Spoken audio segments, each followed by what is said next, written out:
بسم الله الرحمن الرحيم. اللهم صل وسلم وبارك على سيدنا محمد. دوس لايك واشترك في القناة ومتنسوش الشير وابعتولي أحلامكم زائد الحالة الاجتماعية. ومعانا حلم من محسن متزوج.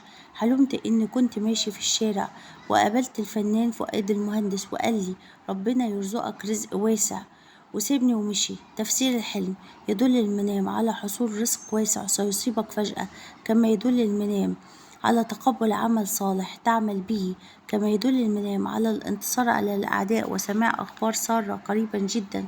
ومعانا حلم من أم حاتم متزوجة. حلمت إني في الظهر دخلت غرفة وكانت نظيفة ومرتبة، وكانت لمرأة أعرفها، وقلت عجباني هذه الغرفة، وجلست وقال سأعطيك الغرفة انت وحسين اللي هو زوجي، وتطلعوا من بيت العيلة وتسكنوا برا. والمرأة سابتنا وخرجت. تفسير الحلم: يدل المنام على صلح قريب وعلاقة زوجية حميمة في الأيام القادمة وبعد صلح، كما يدل المنام على أن أطراف تسعى لخراب بيتك، والله أعلم. ومعانا حلم من أم حاتم متزوجة. حلمت إني دخلت السوق وهذا المنام متكرر، لألبس حذاء كعب أسود أعزكم الله، ولابسة فوقه جلابية سودة، وشلحت لوحدي دون أن يراني أحد، ولبست شنطة أنا وبنات عمي وجلسنا في الشارع.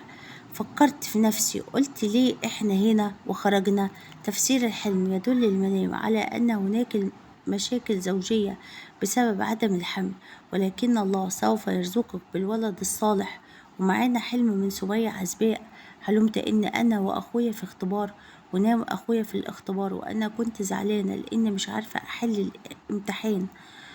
تفسير الحلم: يدل المنام على أنك أنت وأخوك مقصرين في أداء الصلاة، اهتموا بالصلاة والله أعلم. وأسيبكم على خير وابعتولي أحلامكم. سبحانك اللهم وبحمدك، أشهد أن لا إله إلا أنت، أستغفرك وأتوب إليك.